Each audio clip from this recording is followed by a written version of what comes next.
Hey, on this podcast, we're going to talk about and discuss what happened at the Florida Baptist Convention 2021. All right, and as y'all all know, I'm actually new to Florida, so this was my first Florida Baptist Convention, and I got to say I was very impressed with how things were run, a lot of the things I saw, and how business was conducted, and the sermons were phenomenal. The business was great stuff. So what we're going to talk about is I'm going to share the notes and the things that I saw and the things that I learned and heard about at the Florida Baptist Convention. And I have the schedule is going to be up here on the screen in just a second, and I'm going to walk you through the schedule and explain to you everything that happened and the notes that I have and some of what the pastors even talked about while they were preaching. So without further ado, welcome to Grace Bond Ministries.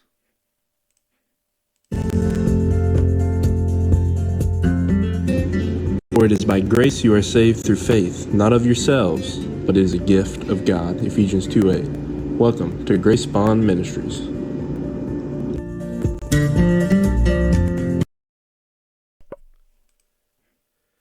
Blessed be the tie.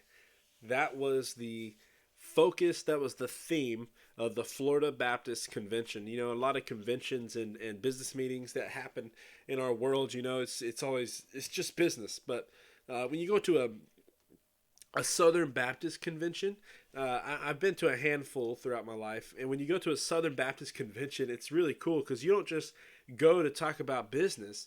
We worship together. We have some of the greatest praise bands come and lead us in worship. And we hear lots of sermons, lots of very strong and powerful sermons from some great pastors. And it's really just a great time. And then things kind of intensify a lot of times, mostly on the national or international level when the Southern Baptist Convention takes place, and that's where all the states come together, from all across the world. People come together and participate in the Southern Baptist Convention. So, but that's where things get a little more controversial, and it was actually mentioned during the Florida Baptist Convention of some of the problems that pastors are seeing in our state that's going on in the Southern Baptist Convention as a whole. So this one, if you're not familiar with the polity or the way church runs in the Southern Baptist denomination, basically we have autonomous churches, which means churches they run their own finances, they own their own buildings, they make their own salaries, make their they have their own bylaws and church constitution and that sort of thing. So the churches are autonomous in that sense. But then, in a whole, the Southern Baptist Convention actually has what's called the Baptist Faith and Message. So if you're going to be a Southern Baptist church, you have to adhere to what's in the Baptist Faith and Message. 2000 was the last updated one. And you can read through that. It's free to get online. You can check it out online.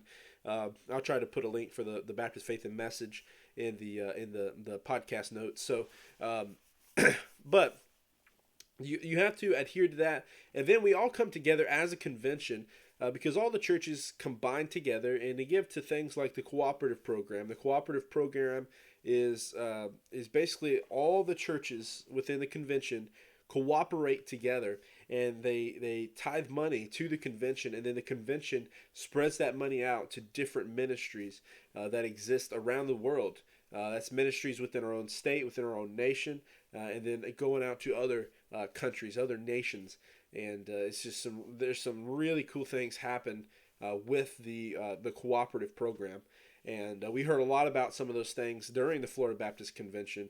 But a lot of some of that money from the cooperative program goes to the Southern Baptist Convention, and they send out missionaries, like the International Mission Board will send out missionaries.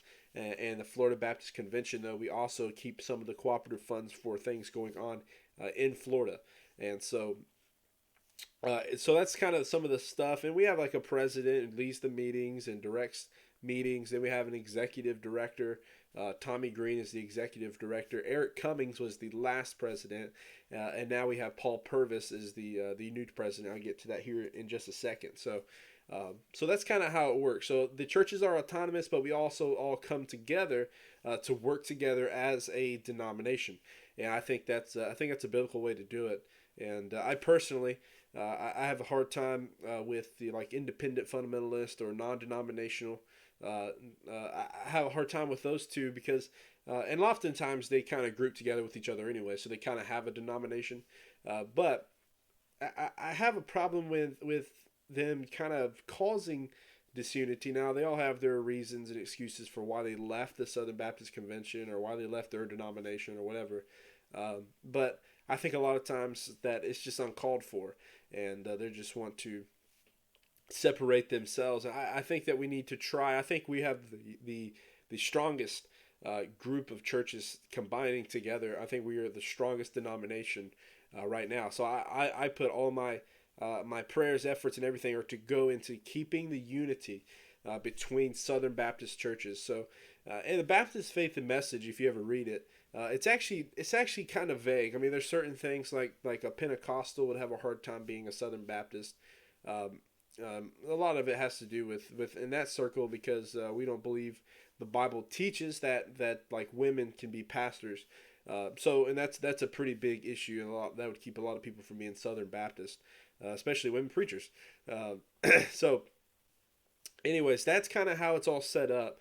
So now let me get into what happened at the Florida Baptist Convention, and when I say that, I don't want it to sound like what happened at the Florida Baptist Convention there was anything bad that happened because, in my personal opinion, the entire convention, the entire pastors' conference was absolutely phenomenal. I mean, it was like I went and walked into a revival. Like I come back to my church and my hometown and my ministry, and I am pumped up. We kind of joke around. They were joking around about Jimmy Scroggins. He preached a message, but he also gave the nomination speech for Paul Purvis, and somebody else got up after him and said, "Wow, Jimmy, once you got down, I mean, in the middle of your nomination speech, I was actually considering going into international missions." It was just kind of joking around, but it was so cool just to see these guys unified and all that. So here's what I want to do. So this is the focus for the convention. So we'll come back to Blessed Be the Tie in just a second. But we're going to talk about the pastors conference first. So the focus of the pastors conference, was keep your eyes on Jesus. That was the focus of the pastors conference, and so all the pastors when they spoke, the five, I think we had five pastors spoke. All those pastors that spoke, they really focused on getting people refocused on what are we here for, what are we doing, and getting people focused back on the gospel of Jesus Christ. Jimmy Scroggins, he gave a very interesting story, and he talked about at the beginning of his sermon. He said, "I remember why I first got into ministry." He said, first got into ministry. I have his quote here. He said, "I first got into ministry because Jesus can change somebody's life." He said his first ministry job, he was a youth pastor, and it's really hit home with me because I literally just went on a youth trip and I took 8 youth. He said I had a van with 8 youth in it, and I took them to camp. And he said, and one of those kids that went to camp gave his life to Christ during camp. And he said, that moment, I knew ministry was worth it all, even if it was just the one person. And so he goes on through the rest of his sermon. Then he talks about at the end, he talks about this couple in his church. And he said there was a couple and they had a child, but they were not married. They were boyfriend and girlfriend. And and basically they both kind of separated from each other. So they were kind of together but separated for a while there. And anyways, they might have been married. I think he said they might have been married, but it's kind of irrelevant. But anyways, they were kind of separated, but they kept their relationship because of their daughter. And so when they separated, the wife, she actually moved into an apartment, and in that apartment on both sides of her were 2 ladies that went to Family Church where Jimmy Scroggins is pastor, and he said that those two ladies began to minister to her and said, "Hey, why don't you and your daughter, why don't y'all come with us to church one Sunday?" And sure enough, she came to church, and the very first Sunday she was there, gave her life to Christ. And then he said that she went home and then she told her husband, they, like I said, they were separated, and she told him, "Hey, why don't you come over on Sundays, and why don't all three of us sit here and watch this church service? Um, why don't all three of us sit here and watch this church service together every single Sunday?" And so he said they made that a tradition, and he began to get a little teary eyed, and he said that man gave his life to Christ. And he said, in the pastors' conference, he spoke. He was the first speaker at the pastors' conference on Sunday evening. He said, "This afternoon, I went with him and I baptized him." And he said, them two, since he got saved and she got saved, them two have come back together. And Jesus is bringing them back together, is refocusing their lives. I mean, it was an awesome story. And then when he said this part, it was hard for me to hold it together. But man, we don't like crying in front of other people. He said, "But you know what? That was the same feeling I got when that one boy from youth camp got saved, gave his life to Christ." He said that feeling when this guy got saved, and that feeling when I first started ministry, he said, that's why I do ministry. And it was powerful, very powerful stuff. Jimmy Scroggins was by far my favorite speaker.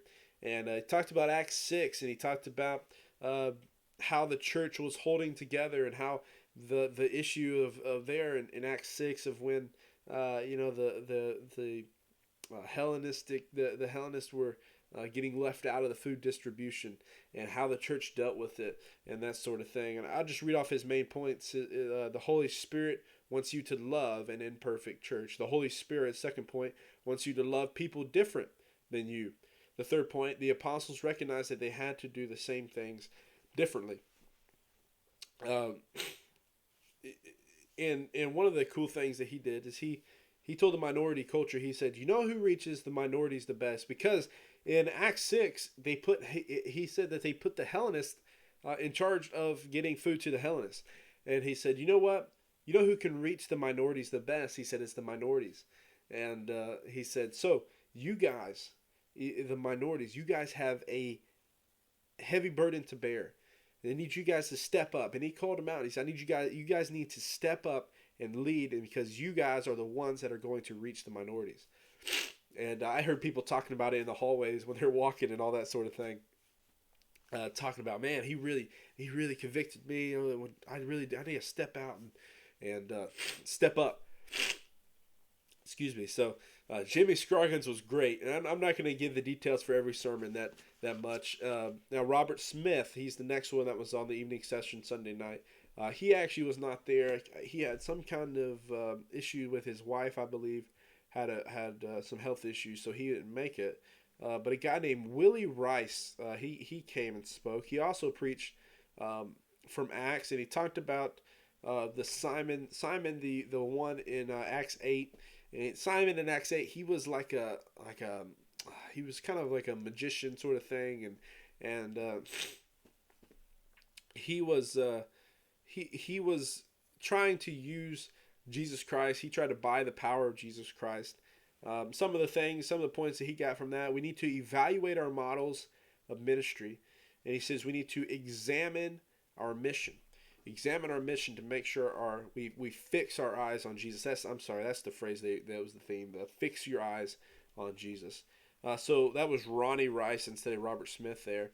And now the morning session, my daughter decided that she was going to blow out her diaper twice that morning, and so I did not make Nathan Leno's sermon, but I did go to Adam Greenway. Now Adam Greenway is actually the 9th president of Southwestern Seminary. Oh, and by the way, Jimmy Scroggins has a podcast. I haven't listened to much of it yet, but called Church for the Rest of Us, where he talks about church leadership. If you're interested in that, I've listened to a little bit, and it's actually really good. So, anyways, so Adam Greenway is the 9th president of Southwestern Seminary, and I have actually met Adam Greenway because he actually came to Bruton Parker to present at an apologetics conference there at Bruton Parker. So yeah, he came to Burton Parker. So I was actually able to have some conversations with him back then. Um, but he preached another phenomenal sermon. Um, and this was one of my quotes. He said, if you go to our seminary, talking about hermeneutics, he said, if you go to our seminary, take a hermeneutics class, this is a phrase you're going to hear. He says, a text without a context is just a proof text for your pretext. A text without a context is just a proof text for your pretext. All right. Basically, what he's saying there is like we need to know the context of passages. Uh, and he got into a lot of things, and he also was trying to get people. He was a lot of these guys, him and Kevin Smith too, were talking about cooperation and prioritizing evangelism. And and he gave a powerful illustration. He said, we tailgate to football games, but yet we don't. Why don't we tailgate for church? Why is church not such a big enough issue for that? Um, and he asked this. This is a convicting question too. I wrote down: are we looking for excuses not to not evangelize, or opportunities to fulfill the commission call of Jesus Christ? And as of right now, you cannot find these sermons online, I don't think. But I know on the website here, and I'll put the website in the thing in the notes. But this is Florida Baptist flbaptist.org. And you can get to the annual meeting stuff there. So there is a place though for sermon archives that they posted from 2019. So they may just not have edited them yet to be able to post them, but hopefully they'll post them soon because I'd like to go back and listen to some of these. But so that was Adam Greenway. Then Kevin Smith, he was a cool guy. I talked to him for literally a split second. Kevin Smith was really good, and let me see if I can find the notes I have for him.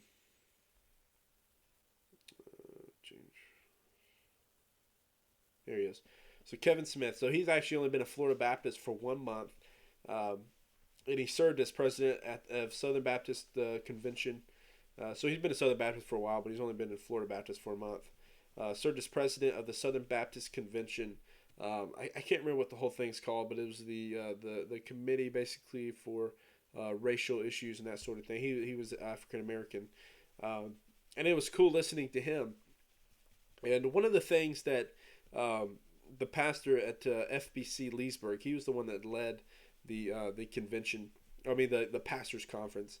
One of the cool things he did was he would actually sit on this table to the side of the stage, which will hopefully be posted. But he would sit over there with the pastor and ask them some questions about ministry or whatever, some of these other things.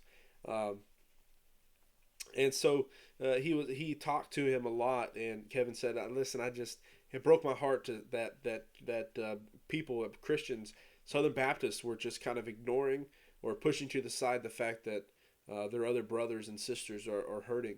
And he's talking about the Black Lives Matter, that kind of thing. He didn't mention Black Lives Matter by name, but he was kind of talking about that a little bit. But his sermon was phenomenal.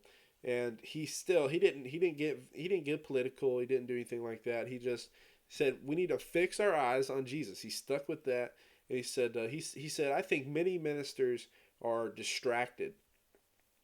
Many ministers are distracted. He said if we're not fixing our eyes on Jesus, then this world has plenty for us to be distracted about. And he preached from Mark chapter 9. Uh, and a lot of times he said we blame church members, and really a lot of times it's actually ourselves. He said this, and I thought about my last pastor because he was I mean, honestly, they kind of called that man out. He wasn't there and didn't say his name, but he said these people who don't want to cooperate, these people who just sit at home and act like their church is the only church in town, and that sort of thing. He said I don't blame church members too much for the way they act. He said church folks reflect the pastor's leadership, and I saw that at my last church. I see it now at this church, except for my pastor is a lot more loving and caring, and is more of a people person, and so you can see the difference in that. And if you've been to a church where the pastor acts a certain way, you can kind of see the pastor, especially after he's been there for years and years and years, really affects how people think and act and talk to one another, think about one another, and that sort of thing, praying for one another. It all starts with the pastor. Um, and the passage he used was actually when they were arguing about who among us is the greatest, Jesus. But Jesus, he says Jesus is trying to teach these guys something, and they were arguing about who was the greatest. Um, and he quoted Mike. This was funny. He said, one of the greatest distractions from fixing our eyes on Jesus. He said it was. He said in the great words of Michael Jackson. He said, "The man in the mirror, the man in the mirror." Sometimes he said the devil doesn't even need to be present in someone's life who is already turning from God.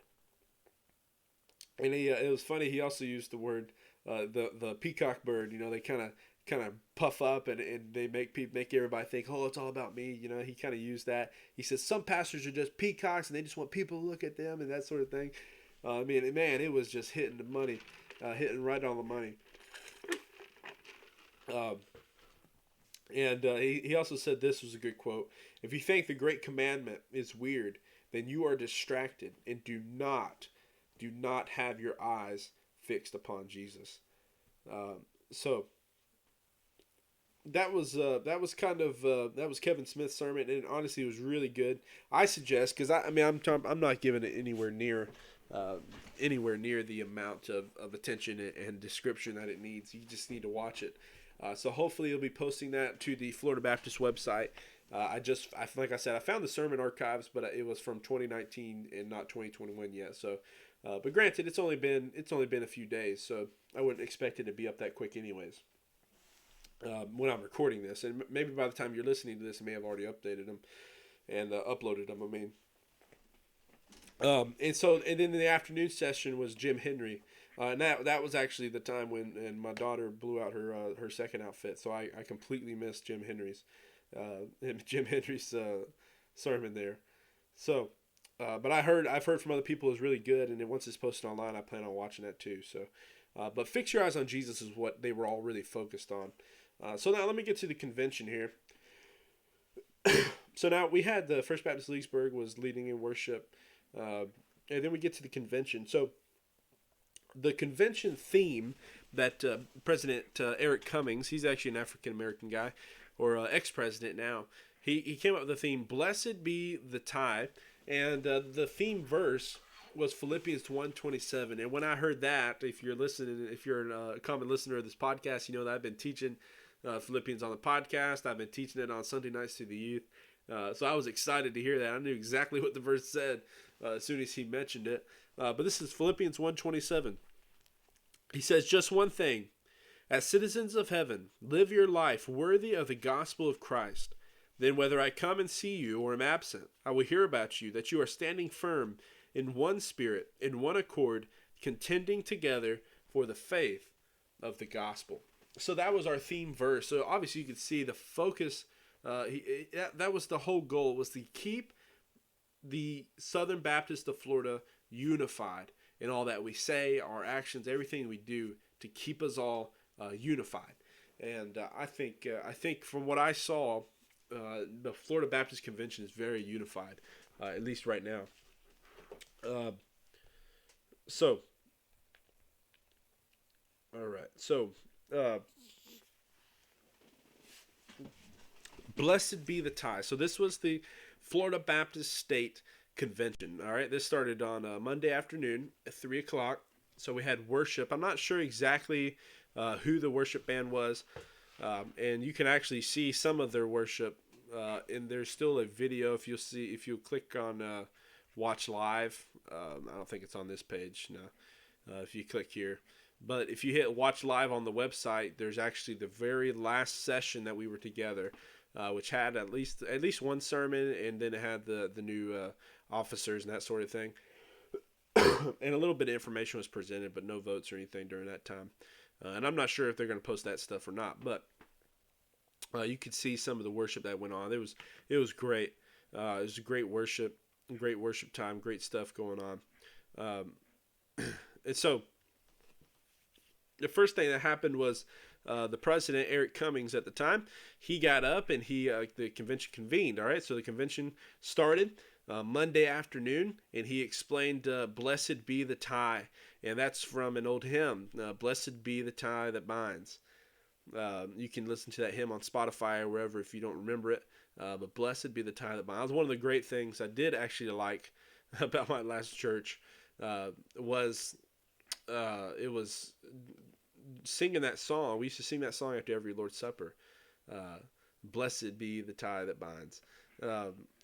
So check out that song. It's a really good song and very powerful. It seemed to really connect with everybody in the room. Blessed be the tie that binds, and obviously that the tie that binds is Jesus Christ.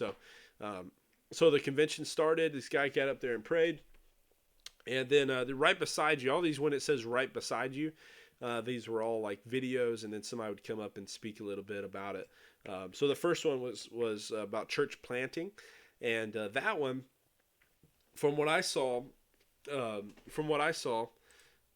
there were from what I've written down at least. I didn't get all the information they presented, but basically they were kind of giving an update. Okay, what's going on with church planting? And there's actually, and I'll try to. It's on the website here, in the link that I'm going to put in the notes. Okay, so click on that link and it'll take you there, and you can actually download the PDF of the booklet that had all the information of all the churches that have been planted within Southern Baptist Convention in Florida, the Florida Baptist Convention, throughout the year. I believe it was just a year because we haven't really met in 2 years. They haven't met in 2 years because of COVID last year. They didn't meet, so really I think it was just for the last year. So anyways, they gave this update about church planting. Said there's 55 churches planted in Florida this year, and as soon as that was done, Manuel Barahona, I don't remember how to say his name. I remember the pastor. He was a great speaker. He spoke and he really broke apart Philippians 1:27, and really focusing on okay, what does it mean to that the tie? What does it mean for the tie to bind? What is the tie that binds, and what does this verse mean? And he pointed out two things. He said we must live in holiness, like 1 Peter 1:16 says, "Be ye holy like I am holy." He said sometimes we just need to stop and come back together to advance the gospel of Jesus Christ. And the second thing he said was being of one mind. Being of one mind. All right, so and that was a good message, and I don't want to get too much into all the details of the messages and stuff. And all right, so then we had worship, and then we had pastor's memorial and the time of prayer. I actually missed a good chunk of that, but basically what they did was there's a list on the PDF I saw, and they had listed all the pastors that we had lost this year due to COVID and other things. So they had a pastor memorial and a time of prayer. That was really cool. I came in during the prayer and joined them in that. But that was really cool time. And then we worshipped again, and then and later that afternoon, they talked about church revitalization, and just kind of gave an update on that. And it was interesting. I think Tommy Greene actually presented that. But he said every church needs revitalization, and revitalization is something I've studied a lot myself. But revitalization is it's kind of like a revival for churches, and getting churches back focused on the gospel, back pumped up, because a lot of churches get really dry. Their facilities get old. They lose their energy, their umph. They lose the power of the Spirit. They just kind of let it drift away. They're just kind of weakly pushing forward. And then when you revitalize, you get on fire for God, on fire with the Holy Spirit, and you go out and you change the world. And you grow the church spiritually and numerically. Because I believe, and I think if you got any sense about you, that if you're growing spiritually in a church, I believe that you're also more than likely. Now there might be some certain circumstances where you're not going to grow numerically, but I think you'll see numerical growth too if churches were to do that. So they talked about church revitalization. They also talked about, and this was important, of the Cooperative Program. So now when we get to the Cooperative Program, this is one of the things it goes to. It goes to church planting, but it also goes to church revitalization. So if there's a church actually our church is actually undergoing a little bit of church revitalization, but if there's a church undergoing church revitalization and they need financial help, or if they need financial help, then the cooperative program can help supplement some of that. Excuse me. The cooperative program can actually help and help with church revitalization. They also send teams out and all sorts of things in that way too. So it's really cool to join with the convention and getting help when we need church revitalization. So then we left for dinner, came back, and I believe I actually missed Theo Johnson's. I got back really late that night because some things happened. You know how that goes. So anyways, I missed that, but I believe I came in around the time when United in Worship when they were coming back to play. So I caught some of that worship, and I caught Tommy Greene's message, and he is the executive director and treasurer for the Florida Baptist Convention, and his message was absolutely phenomenal. Absolutely phenomenal. Let me read the verse that his sermon. There's some of them. You're like, okay, who's this guy and what's his sermon about? And they were great sermons. But then some of the guys like Tommy Greene, like you're excited to hear him because he's the executive director of the convention. What's he got to say? And so he actually read Jeremiah 32. Jeremiah 32, verse 27.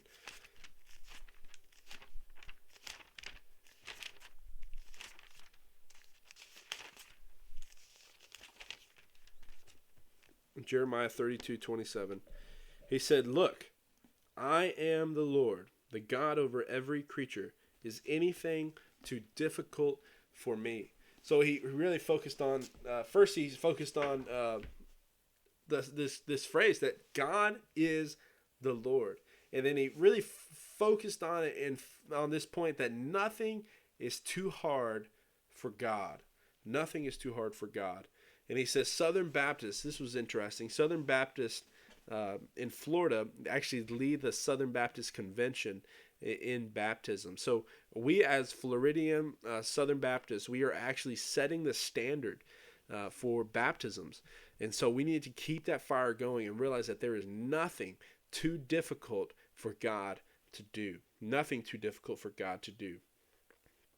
So he said, let's not just look at and believe in what God has done, but what God can and will still do. So he asked this question. He said, what is God leading you to do? What is God leading you to do? What appointments, blessings, witnesses, selfishness have we missed that the selflessness have we missed that kept us from the will of God? Kept us. What has kept us from doing what God has called us to do? He said Jeremiah heard the Lord and he put his yes on the table. So he's talking about Jeremiah, and he bought property while he was in prison and that sort of thing. You have to read the context there to get all that. And he closed with this. He said, what hinders you from responding to God? What hinders you from responding to God? He said they're going to set it up to where once a month, every person who wants to participate will pray and fast for a day for the Fuller Baptist Convention and for the gospel in our state. And we're just going to pray and fast for that. And one of the cool things he did is he said, is there anything that God cannot do? He said, and then he said, who's on fire in this county, in this county, in this county? And everybody was getting pumped up and said, we're ready. We're going to go and share the gospel of Jesus Christ. We're going to do the ministry that God has called us to do. It was just super cool to see him in action. And it was super cool to see everybody just pumped up for ministry. Man, it's just something when you're a minister.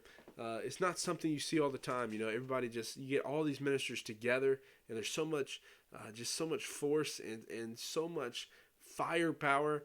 It is just remarkable. And one of my favorite things to do is have all these pastors come together like that. And he said, who has a passion for their communities? And he challenged everybody to have a passion for those who are around you. And then Eric Cummings, he actually came back. We did some worship. And Eric Cummings, he was the president at the time, and he's also the pastor of New Life Baptist Church in Carroll City. And he gave his message on Philippians in Ephesians. Ephesians chapter 4. He said, his focus is let's stay together. He said, let's stay together. He said, let me flip there. Ephesians chapter 4.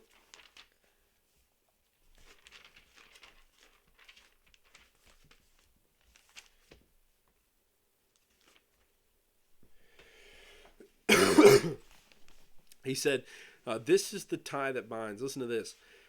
In verses, let's see, 4 through, I think it's 4 through 7, yeah. There is one body and one spirit, just as you were called to one hope at your calling, one Lord, one faith, one baptism, one God and Father of all, who is above all and through all and in all. Now grace was given to each one of us according to the measure of Christ's gift. The unity that we have, the tie that binds Southern Baptists together is the gospel, is Jesus Christ. That's what binds Southern Baptists together. And one of the cool things that he pointed out and that I noticed within the first night, I looked around and I swear it looked like there was like 40% of minorities in the room. I mean, they almost weren't even minorities anymore. There were so many, and that's not something you typically see in a Southern Baptist life. And I think that just shows that at least in Florida, Southern Baptists are finally starting to reach the minorities in great numbers, and it's just awesome to see. And we're actually making it. I think just us making it a priority and just say, hey, we need to reach the minorities. Just making that a priority has really helped bring all of us back together. He said there's diversity in the body, which is something we need in the family of God. And then he said the issues we must address. He said there are issues that we must address. He said we must have conversations. He said when George Floyd died, he said I went around with the team and we just sat around and we talked, and I gave some of my experiences, some of the experiences I've heard about, and that sort of thing. He said we had conversations as a leadership team. In verse 3 of chapter 4, he says, it says, making every effort to keep the unity of the Spirit through the bond of peace. He encouraged us and exhorted us to keep and to make every effort to keep the unity in the bond of peace between Southern Baptists. And then he said the essentials that we need. We need maturity, we need truth, we need knowledge. And he said, when I leave, he said, I know tonight, we're going to have a new president. He said, when I leave presidency, one of the things I want to see even after I leave is that we keep this unity that we have. He said, let's keep this unity that we have. And he said, let's all be on Team Jesus. So I hope you can, hopefully online you'll be able to see his sermon. That was powerful. So that was basically it for the first night. And then Tuesday is when we really got into the business of things. Let me flip to my Tuesday notes here. Yeah, so Tuesday was really when we got into the business of things. So we got there in the morning and let's see. Prayer, worship. Okay, so then we started with the State Board of Missions report. And that all that information is actually in that PDF file. So if you want to check that out and see what all's going on, you can check that out. But I'll share some of the stuff that I heard and actually wrote down. So Brian Stowe, he's actually a pastor at FBC Plant City, and he was in charge of that. And it's actually on page 18 in the PDF. And he said that every year there's 300,000 new people in Florida. 300,000 new people in Florida. So he said we have a huge, massive opportunity to share the gospel with people. And he said that the Florida Baptist Convention was able to send resources for immediate financial need to many churches as they were struggling through COVID. And I'm not sure, he didn't give us a list of churches that needed help or nothing, but and he said through the giving and through the everything that was donated to the Florida Baptist Convention through the Cooperative Program, he said that some of those actually turned into grants instead of just loans. So that was really huge. And he said that we also had $31 million worth of food donated that they gave away. He said they added a few churches throughout the year. He said that over 700 churches reported 634,000 professions of faith. And he said this is one of the recommendations that he gave. He said that the Florida Baptist Convention remains committed to the local churches in this state. So these are the basics of the recommendations, and all these were open after he stated them. They were open for discussion or questions or comments. So the first one was continue 51% to the Southern Baptist Convention and 49% to the state convention.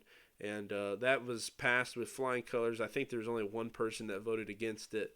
I'm not sure exactly why. They didn't really say anything. And then there was a bunch of new congregations that were added, and that was passed with flying colors. No issues there. And then the third one was the adoption of the report that he gave, and that was passed with flying colors. And then this one got a little bit more interesting. He said. Basically, there was a recommendation about sexual abuse reports and abuse in care. And he said, with this recommendation, everybody will undergo background checks within the convention. Now, this is just really for the convention. But they would all undergo background checks and also have an independent review, including consultation with professionals about their sexual abuse rules and that sort of thing. So they have an independent review of that. And a couple of people got up and also gave some suggestions. One of the ladies, she said she was very appreciative of this being handled in the way it was. She said that she recommends full disclosure and that they let us know what's going on before we meet next year, instead of waiting a whole year that we know, maybe in a couple months or so, so we don't have to wait till next year. The second lady said that 1 out of 10 females, they said that they're going to have a panel, basically a committee of 8 people that are going to be focused on this issue and confronting this issue. And she said that, we said they're going to try to get one lady who is a victim of sexual abuse. And she also suggested that since there are actually men who are victim of sexual abuse too, that maybe they could find a man who would be willing to do that and be on that committee and deal with this as well, just like they would the one woman. So, but it's a requirement that at least one woman that has undergone sexual abuse be on that panel. So, or in that committee. But that was really it. I mean, it really passed with flying colors, and there was no. Didn't really feel like animosity. It just felt like, hey, there's a concern I have, and I think they're really just great ideas. And so then we moved on to miscellaneous business, and for miscellaneous business, anybody that was a messenger was able to bring up any business that they wanted to. All right, so.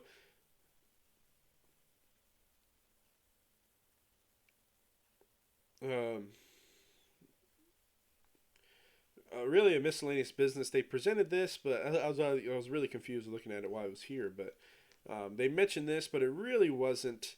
New business. But there is an amendment, new life amendment coming to the state, and there is a petition. It's for a heartbeat bill for Florida.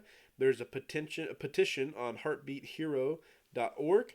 That you really, if I would imagine if you're a Christian, you probably believe you're probably pro-life. So we need to get on to heartbeathero.org and sign that petition. And they said I believe they said they're trying to get a million signs on that, or a few 100,000. I can't remember the number, but we really need to sign that and at least do our part and trying to get that passed. But the only other miscellaneous business, the only miscellaneous business. Was the guy came up and he said, "I would like to make a motion that we research and come up with a secure measure, a secure way to vote online if we are unable to meet like we were last year." And so they brought that up later and voted it in later on. But I was actually kind of against that. I think we need to focus. I think we need to make sure that we can meet in person. But I get it. It'd be nice to to have a way to vote and do things when we can't meet, so we don't have this situation like we did last year. But it's all it's in the bylaws and all that kind of thing that we have to actually meet together. So it'd actually be an amendment. But that motion was made, and later on it was passed. So they're going to be looking into that. But that was it, miscellaneous business. And Eric Cummings, I don't think he was trying to be funny, but he got up there and he said, "Hey, no more business, and we'll move on. Praise God."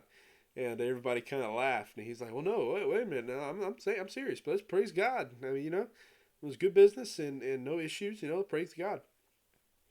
But it was kind of funny. He said that. You know what that means if you've ever run a business meeting before. Um, So then the Baptist College of Florida, they came up there and they gave an update of what's going on at Baptist College of Florida, and that even through COVID, that they had a growth in numbers in 2021. Um, and some really cool stuff happening at the Baptist College of Florida. It's actually where my dad went and graduated, and a lot of friends and people I know graduated from there. My pastor is an alumni from there. So there's a lot of great stuff happening there. And then we moved on to the election of the officer. First one was president. And Paul Purvis, Jimmy Scroggins, he nominated Paul Purvis. And he said that Paul Purvis has staying power, perseverance, and an impressive resume. And nobody else was nominated, so Paul Purvis became the new president of the Florida Baptist Convention. I don't know much about him, but I've heard some really great things about him. And honestly, from just the little bit I know about Jimmy Scroggins over the last few days, if Jimmy Scroggins nominates him, then I'm fully behind it. So it seems like he's going to do a great job as president. And then they talked about this. I never heard of this, the Lake Yale Baptist Conference Center. I'd never heard of the Lake Yale Baptist Conference Center until then. But basically, it's a place where we can actually rent it out and use it for events and that sort of thing, and youth events, all sorts of stuff we can use it.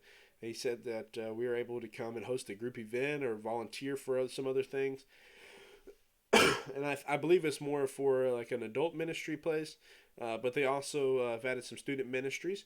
Not just because he said they were unable to do as much with the adults due to COVID and stuff, and added student ministries for monetary reasons, one, but two, just to reach students. I mean, what greater time to do it than when you need to do it. So it's all cool stuff there. So I'm gonna look into that some more. The Lake Yale Baptist Conference Center, that might come in handy later on. And then they gave the Committee on Nominations report. I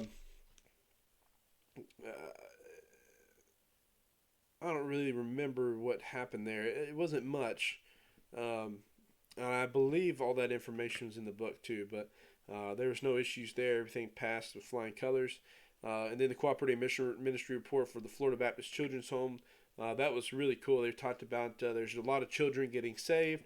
They're meeting physical needs of children. I don't know about y'all, but I've actually volunteered at a Georgia Baptist Children's Home before.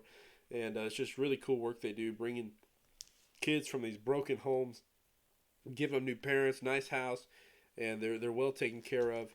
And it's difficult because of they gotta be tight on money, and they gotta be strict on them, and those kids are going through a lot. So it's a tough time for the kids, but at least they're out of the situation that they're in. And I've heard many stories where these kids will go there, and then later on, these kids get saved, and then their parents, they try to counsel the parents. The parents get saved, and they just bring these families back together. Jesus really brings those families back together. So I'm looking forward to hopefully working with them and doing some more mission work with them. So awesome stuff happened at the Florida Baptist Children's Home. And then we had the election of an officer, the first vice president. This was Dwight Woods. He's a pastor of Family of God in Panama City. He's an African American guy. So we got some diversity there. And he was nominated, passed, no issues there. So he is the first vice president, Dwight Woods, first vice president. And then the Florida Baptist Financial Services, I guess, I wasn't really sure what they did. I'd never heard of them. But I guess they'd help with the financial needs of churches and helping them filter through some things and make some decisions and just give them some guidance and help in those sorts of issues. And then we got the second vice president. This guy, his name is John Bozar. He is actually the president of Orlando Health Foundation, and he was voted in as the second vice president. Uh, so that went smooth. Nobody else ran against him. Nobody else ran against any of these guys actually.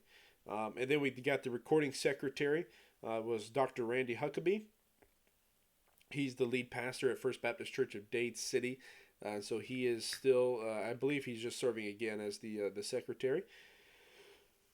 And then they got to worship, and then there was another sermon from James Ross. Like I said, hopefully you'll be able to hear that then. Let me see what I've got here for James Ross. That's Ted Trailer. I'm not going to get into it. I just want to stick with the convention stuff for now. But that was a good passage. A sermon too, if you're able to see that later on. So James Ross preached, and then Ted Trailer preached. Then we had Chick-fil-A for lunch. That was awesome. Got some Send backpacks. Those were cool. And then we came back, and the Rap Beside You Challenge 2025. This was really cool because I actually was able to connect with the BCM director for USF, where my sister goes to college. So hopefully I can get her connected there. And they said that there's 1 million students on college campuses in Florida today. And Paul Purvis, he's actually a pastor at Temple Terrace near USF, and he was talking about the University of South Florida, where Jay Sanders is the BCM director. And Jay said that probably about 98% of students don't have a personal relationship with God on that campus. And he said, but we're seeing students surrender their lives weekly to God. So there was a few other ones. Nathan Snyder, he is actually the catalyst over BCM, which means that he is the one that kind of encourages them to do that and get BCM out there and to reach people. He's kind of the head guy for the convention for that, and bringing those guys together. So that was really cool. They also, I think I passed it. Veteran recognition. I passed it right there. Oh no, I didn't. I haven't got there yet. So that was really cool to hear about the BCM ministry, Baptist Collegiate Ministry. And then they recognized the veterans. That was really cool. And he also gave an update that there were 1,576 people present, 970 messengers, and 606 guests. So that was really cool to have that many people show up for the convention. Then they had another presentation about the Cooperative Program. He said that they were just in that room. He said there's 431 churches represented here, and just in this room, $6 million from our churches were represented in that room towards the Cooperative Program. And the Cooperative Program does I really think they do some really cool things with that money. And the Cooperative Program was something that was established in 1925, is what he was saying. So there's just some cool stuff going on there. And so that was it. So then we had David Uth. I don't know how to say his last name. David spoke. He's the First Baptist Church pastor of Orlando, and that he preached a very, very good sermon as well. And then after that we had some more worship, and then the new officers, the president and the vice president, second vice president, secretary, and all that came forward, and we kind of recognized them and welcomed them to their positions for the next year or two. And we had prayer, and then Eric Cummings, he gave just a phenomenal goodbye speech. So actually this last session, so the Tuesday afternoon session to the very end, and I would suggest you listen to this, because David's sermon just itself would be worth listening to. But just a great time there. Just listen. You can actually, I know this one, if you hit watch live, this video is actually still, because this was the last one, it's actually still up there. So I'm hoping that they'll post the other ones too. But you actually can still go watch this whole second session here. And so Eric Cummings gave his goodbye speech, and he said I was proud to serve, and I think some cool things have happened. And it seemed like he had a lot of support. I'd never heard of him because I wasn't really involved with the Fuller Baptist Convention until I came to this church. So, but from what I hear, he was doing an awesome job. awesome job with diversity and bringing people together, focusing on the gospel, and just being a great representative for the Florida Baptist Convention. So we're very thankful for him and what he did over the last 3 years. He got an extra year because of COVID. So just thankful for what all that he's done with the convention, and I'm looking forward to what Paul Purvis does with the convention. So, but anyways, that's kind of it. Now the PDF, there's a lot of stuff in the PDF. If you want to check it out, I can open it up real quick. I'm not going to read it, but I'll open it up and scroll through it real quick for you. Give me just a second. All right, so this is, if you go to the website, and I'll post, this is the exact link I'm going to post in the notes. So you got the convention schedule, the news articles that were written, some of the summaries, a lot better summaries than what I gave, I'm sure, that were written in news articles and things. And the Pastors Conference, that's really just the the schedule for it. The annual church profile. Click here to watch live is where you can get the last Tuesday session. But if you click here, you can actually get the guidebook. All right, so here's the guidebook. Blessed Be the Tithe, 2021 Florida Baptist Convention. This was actually held in the Lakeland at First Baptist Lakeland or Lakes Church. Gives the rules, guidelines, schedule. Some of the stuff that we voted on and talked about, all that stuff's it's in here, and there's got a couple stories in here. I haven't looked through the whole thing yet, but there's a lot of cool information in here to look at. My computer's kind of slow, so let me see. Let me just bring you back up to the table of contents. That way you can kind of see. Okay, whoop. Yeah, so list of officers. So they got all this stuff in here. So check this out. You can download it, make it a PDF. You can read through it and mark it up on an iPad or something. But a lot of all of those updates and things I talked about, all that stuff's in here. So this would definitely be worth looking for if you want to get more details about what exactly was talked about and more of the details of what happened. And so my pastor was actually voted in onto the big nominating committee. So it's got about 99 people in it. So he was my pastor is actually nominated to that too. So his name's in there for that. But anyways, this is really what's happened at the Florida Baptist Convention, and I think it was really cool. To me, that one of the greatest things was just to see the diversity. See the awesome worship, everybody coming together and just being so unified in the Lord and the gospel and being unified as Southern Baptists. And it was just an awesome thing to see. And I'm so glad I got to be a part of it and blessed that I was able to go and get off work and everything. And thankful for the people who covered for me and all that stuff. So, but it was a great time. And I hopefully, if you want to get more details, my suggestion would be to just watch the convention if they are able to post it online. But just watch the convention and just just listen. And the best thing to do, and the coolest thing to me were the sermons. Just listen to some of those sermons. They were absolutely phenomenal. So, anyways, that's all I've got, and that's what happened at the 2021 Florida Baptist Convention. Blessed be the tie that binds. Thank you. God bless.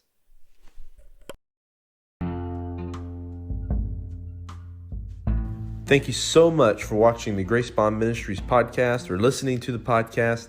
I know there's various ways that you could be listening to this right now or watching this right now, but I just want to say thank you so much. And if you would, wherever you're listening, if you're listening on YouTube, subscribe to the YouTube channel. Podcast, please leave a 5-star review and write a little thing in there. If you're on Facebook, leave a comment. Let me know how this impacted you, or even any other questions or comments or concerns you may have. And also, if you have an idea or you have something you'd really want to talk more deeply about, you can always email me at gracebondministries@gmail.com. But thank you so much. Remember, for it is by grace you are saved through faith, and not of yourselves, for it is the gift of God. Thank you for listening to Grace Bond Ministries.